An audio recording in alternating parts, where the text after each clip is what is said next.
Donc, moi, je suis à la DRH maintenant depuis presque 6 ans et puis chargée de l'innovation RH depuis, comme tu l'as dit, Fabien, presque 2 ans maintenant.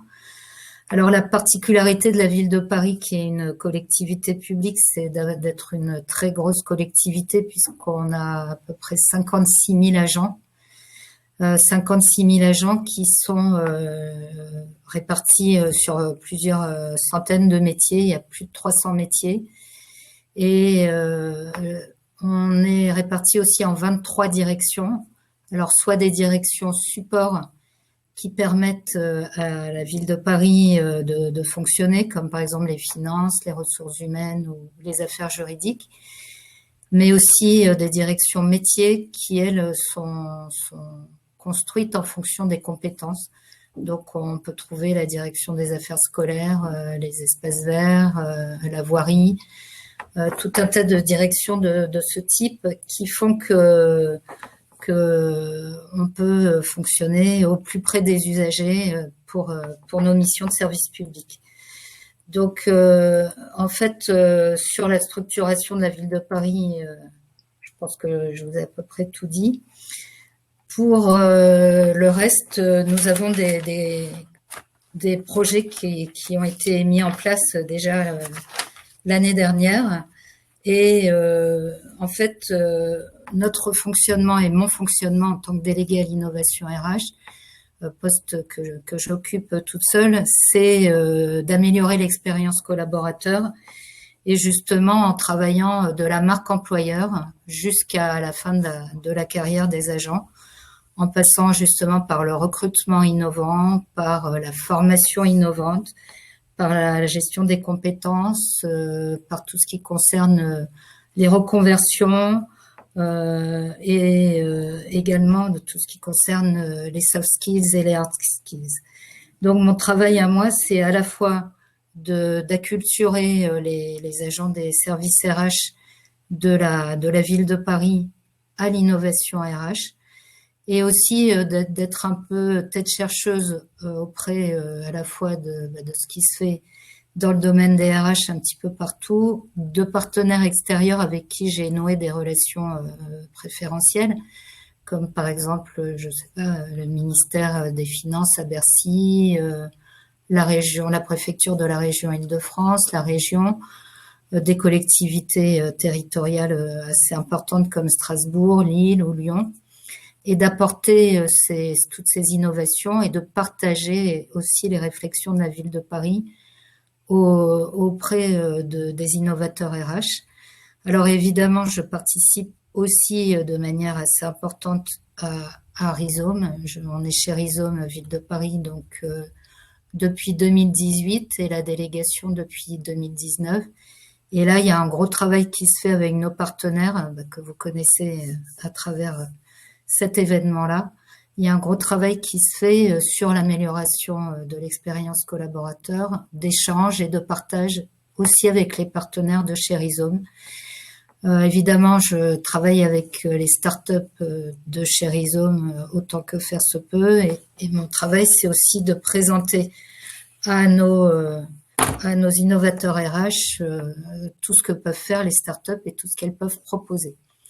Alors, qu'est-ce que c'est que la communauté des innovateurs RH à la ville de Paris? Ce sont à la fois des agents de la direction des ressources humaines, dont je fais partie. Donc, la direction des ressources humaines, c'est une direction qui est support. On est environ 700 et on se partage toutes les compétences en matière de RH, accompagnement du handicap, reconversion, carrière, recrutement, diversité, donc tout ce qu'on peut faire en RH. Et au sein de chacune des directions, il y a une toute petite DRH ou une moyenne DRH qui permettent aux agents d'être gérés au plus près. Donc, les innovateurs RH, ils sont à la fois soit des agents de la DRH, soit des agents de ces services des ressources humaines en direction, ce qui nous permet d'avoir un panel extrêmement complet de tout ce qui peut se faire en matière de RH et de tous les besoins. Vous imaginez par exemple la direction de la propreté, c'est une direction qui a 10 000 agents, notamment les éboueurs. Elle n'a pas les mêmes interrogations et les mêmes obligations en matière de ressources humaines, les mêmes besoins en matière d'innovation qu'une direction comme les affaires juridiques où il s'agit d'une direction de cadre d'une petite centaine d'agents. Donc voilà, moi, mon rôle, c'est de mettre en relation et de connaître les besoins de ces directions et de les mettre en relation, soit avec des partenaires, soit avec des startups, soit de travailler en direct. Alors justement, qu'est-ce qu'on a fait l'année dernière? On a travaillé sur des sujets assez innovants. Notamment, on a travaillé avec la startup Goshaba en matière d'expérimentation de recrutement innovant. Donc Goshaba qui permet de pré-recruter avec des jeux et des tests en ligne. Et l'expérimentation, c'était de pouvoir recruter pré-recruter via Goshaba un millier d'animateurs des affaires scolaires.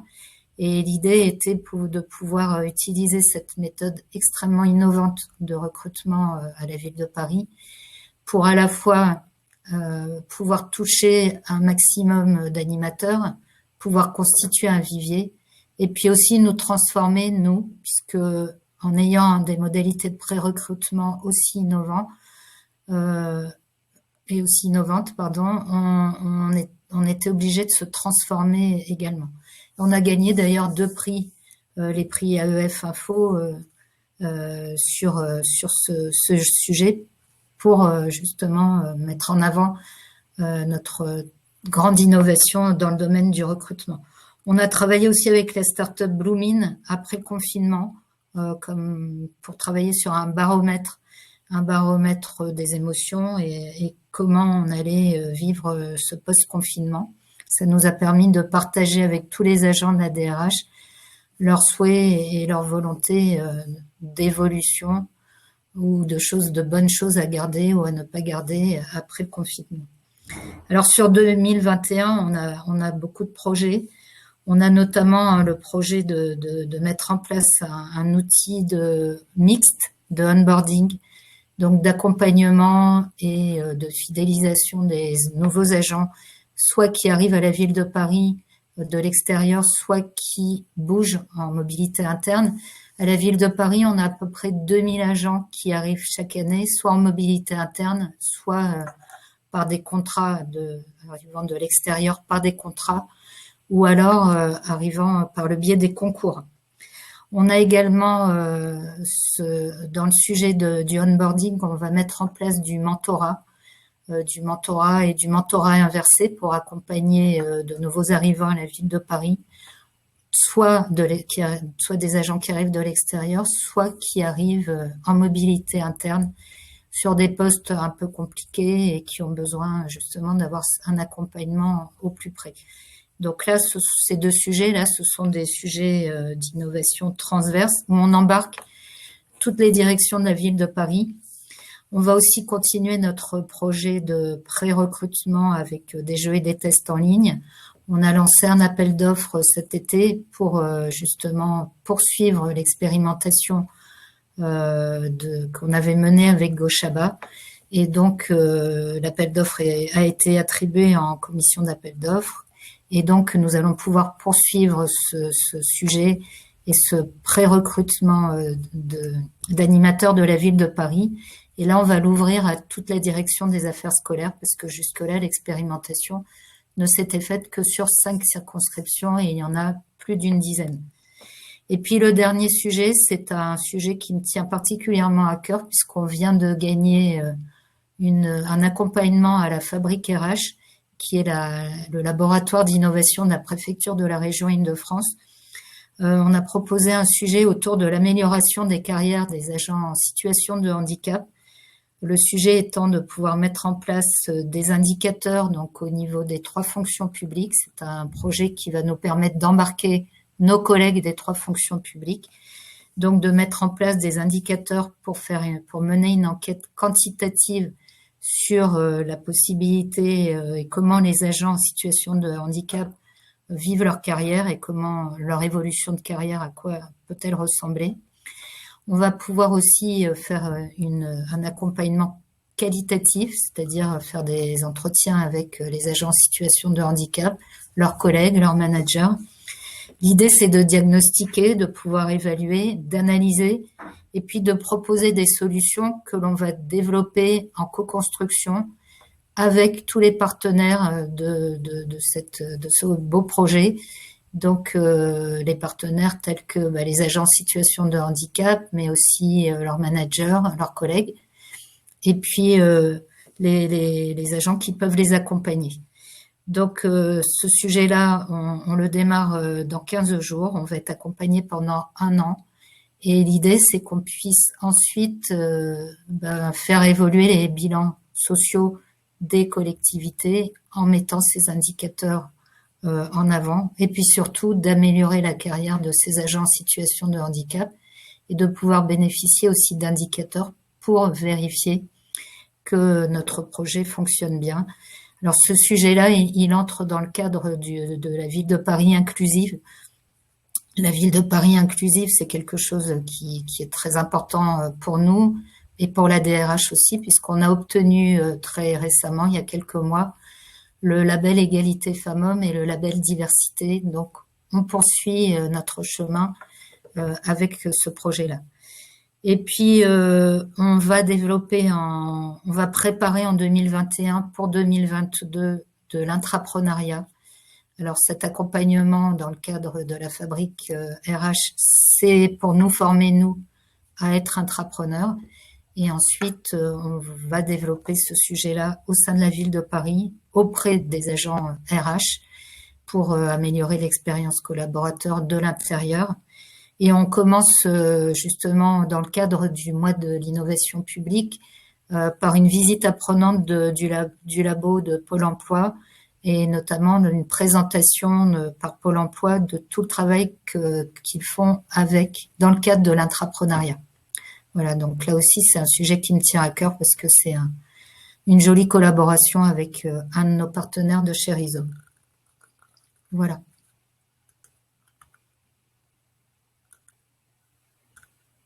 Je ne sais pas si vous avez des questions. Merci Véronique pour cette présentation. Merci d'avoir pris le temps de donner des exemples concrets des réalisations que vous avez pu mener, pour qu'on puisse voir qu'au-delà de l'intention, il y a aussi des choses concrètes qui se réalisent. Ravi de voir aussi qu'une des expérimentations, aujourd'hui est en phase de déploiement avec les contraintes que tu évoquais autour des marchés. Est-ce qu'on peut peut-être prendre quelques minutes avant d'avoir, on a des questions qui ont été posées en amont de l'événement et des questions qui vont arriver au fur et à mesure, pour que tu nous refasses un petit topo sur le fonctionnement en termes d'achat de la ville de Paris. Oui.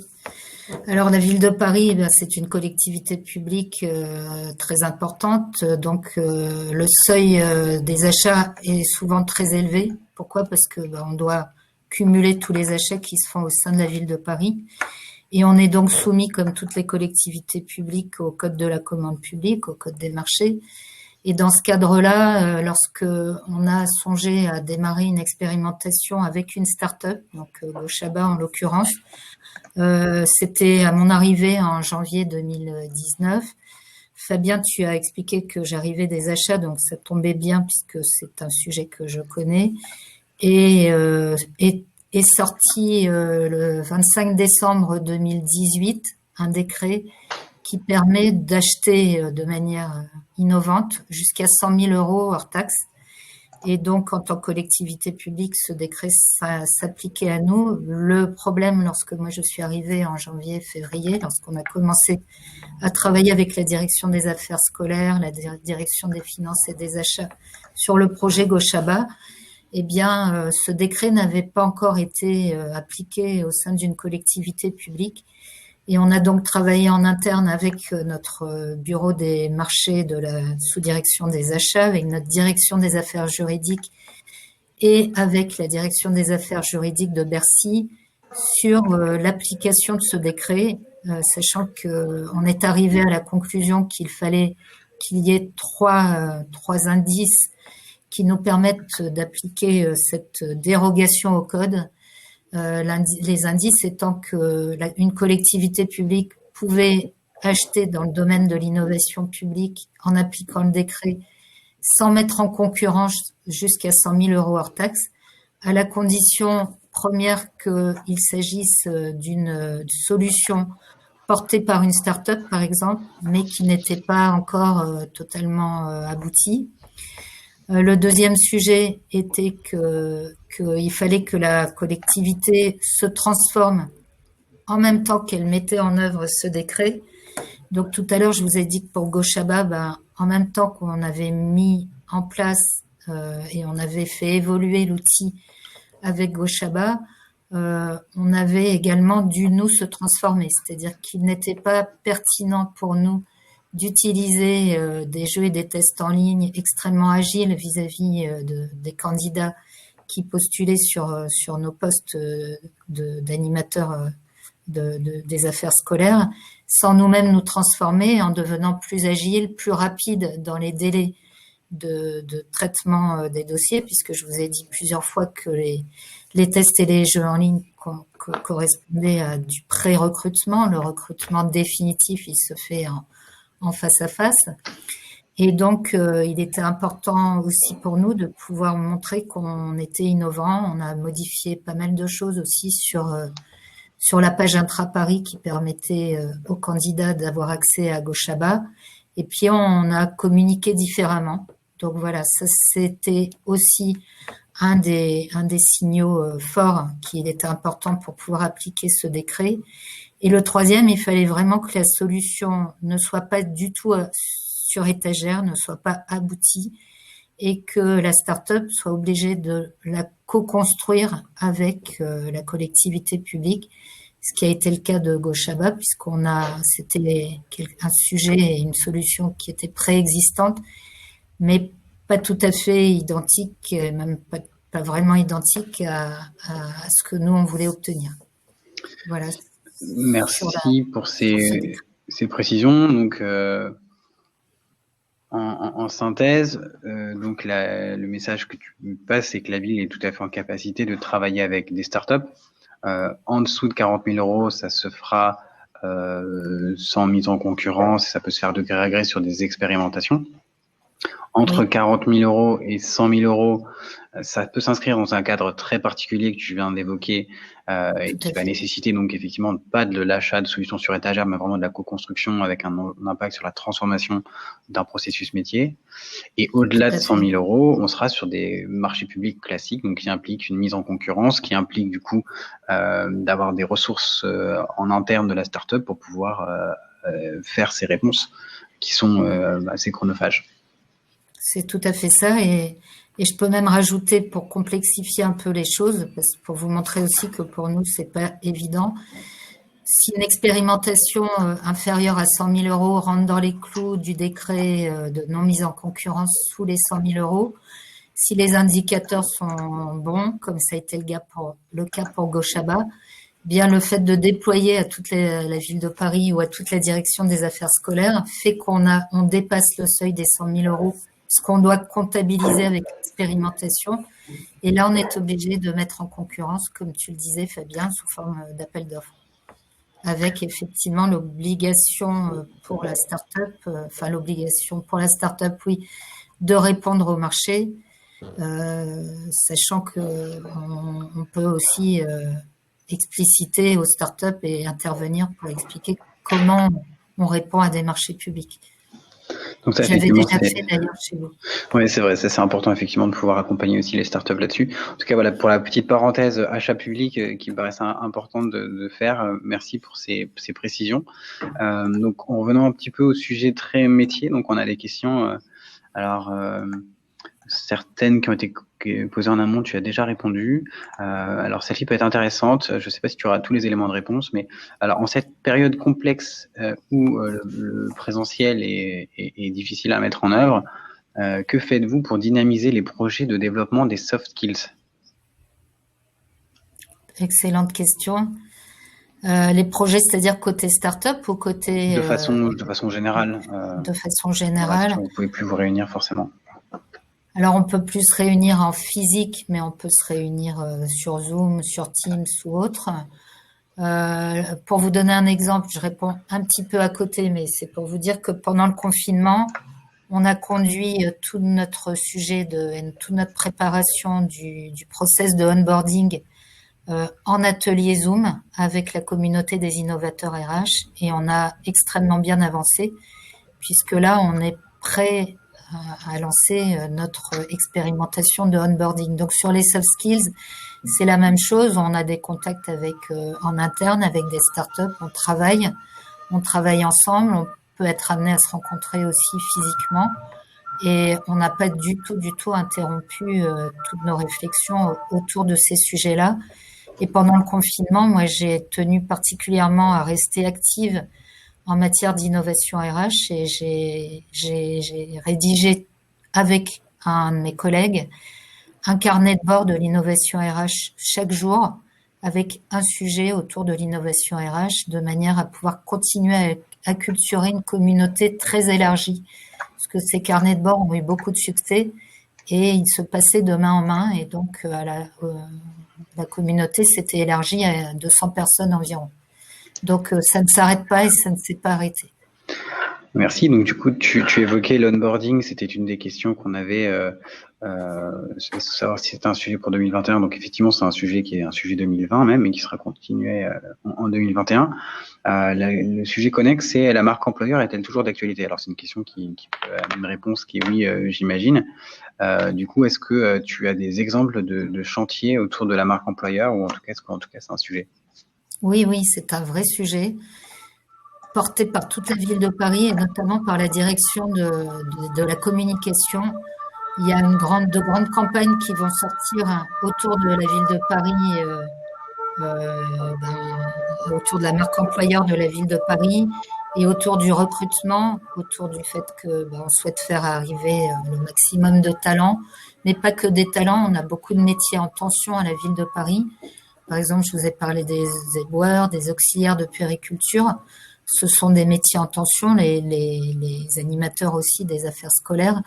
Et donc, cette campagne qui est menée à la fois par la DRH et par la direction de la communication vont nous permettre de dynamiser cette marque employeur. Et c'est donc, je le répète, un sujet absolument d'actualité. Donc effectivement, là, le message pour ceux qui l'auraient pas compris, si vous avez des solutions qui permettent à la ville d'améliorer sa marque employeur, je pense que tu es à l'écoute. Tout à fait. Donc, une question connexe, tu as évoqué un âge moyen de 46 ans pour l'ensemble des agents. Considérez-vous que l'embauche et la communication auprès des jeunes est un axe à développer? Oui, bien sûr. Alors l'âge moyen de 46 ans, c'est aussi pour vous montrer que on va bientôt arriver tous à la retraite. Alors ça laisse un peu de temps, hein, mais on travaille évidemment sur le fait qu'il faut faire venir des jeunes, mais aussi des personnes moins jeunes, des seniors, et que c'est important aussi que la ville de Paris, qui est une collectivité publique, participe au fait que c'est une tranche de la population qui est assez touchée par les problèmes d'emploi et que c'est un sujet qui est porté d'ailleurs au sein de Rhizome avec mes collègues de la direction de l'attractivité et de l'emploi sur l'emploi des seniors. Donc les deux nous intéressent, les jeunes, mais aussi les moins jeunes.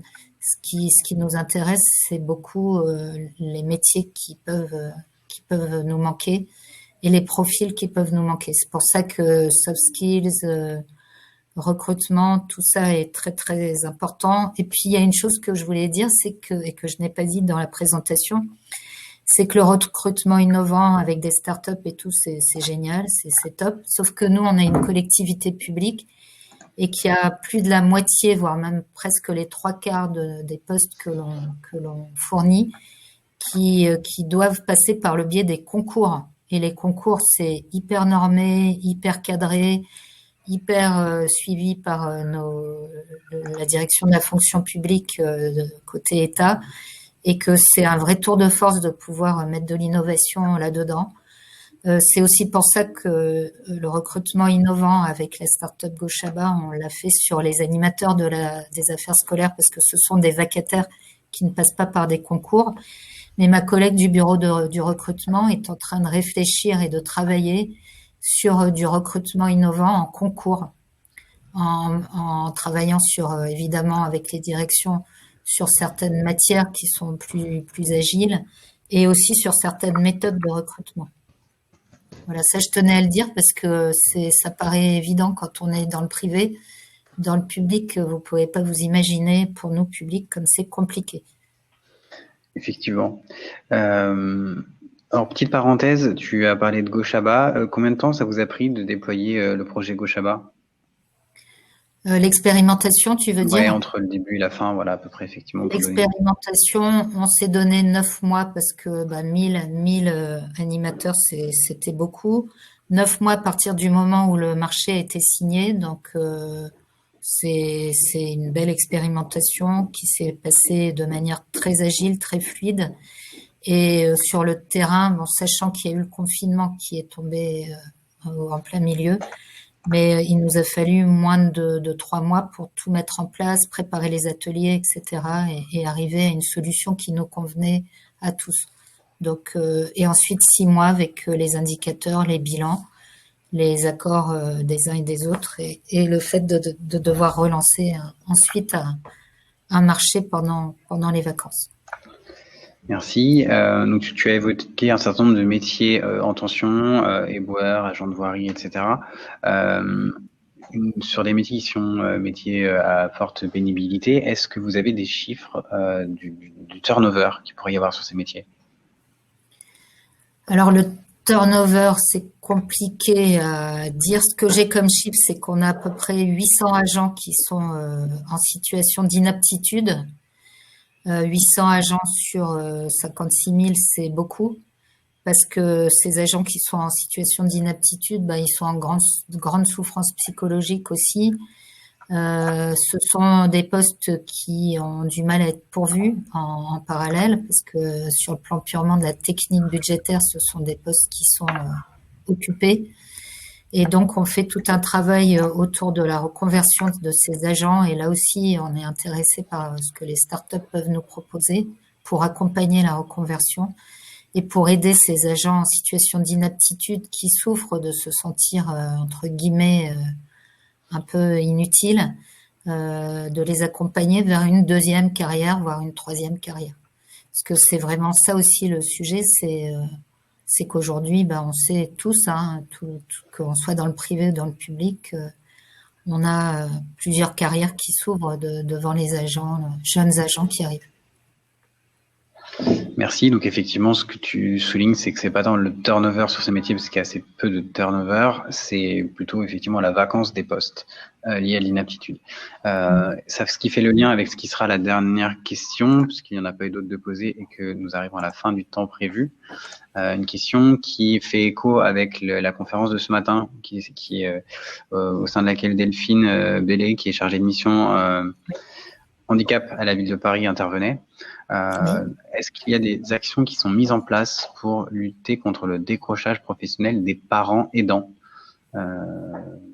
pour les parents qui ont des enfants en situation de handicap? Oui, on en a. Alors là, ça dépend pas de moi, mais ça dépend de l'ancien poste que j'avais et je connais pas mal le sujet. On a évidemment le don de jour. Ce sont des textes qui sont sortis récemment, il y a quelques années. Donc le don de jour pour les parents d'enfants handicapés et qui s'est élargi. Excusez-moi, j'ai oublié les dates, mais il me semble que c'est 2017 et 2019. Qui s'est élargi aux aidants d'adultes handicapés ou malades. Et donc, on peut donner en fonction de ce que la loi nous propose et nous permet jusqu'à 90 jours par an à ces aidants, ce qui leur permet d'éviter effectivement le décrochage professionnel puisque c'est des jours qui sont donnés grâce à la générosité d'ailleurs des autres agents de la ville de Paris, puisque ce sont des dons de jour, et qui permet à ces aidants-là d'être justement auprès de leurs proches, sans se dire qu'ils ont plus de congés et qu'ils doivent se mettre en maladie ou autre. Donc ça, c'est un des beaux sujets aussi portés par mon collègue de la mission des temps et par la direction de la petite enfance et la direction des affaires sanitaires et sociales pour les aidants d'adultes. Merci Véronique du coup pour cette précision sur ce sujet. On a fait le tour de toutes les questions qui avaient été posées en direct. Du coup, merci pour ton temps.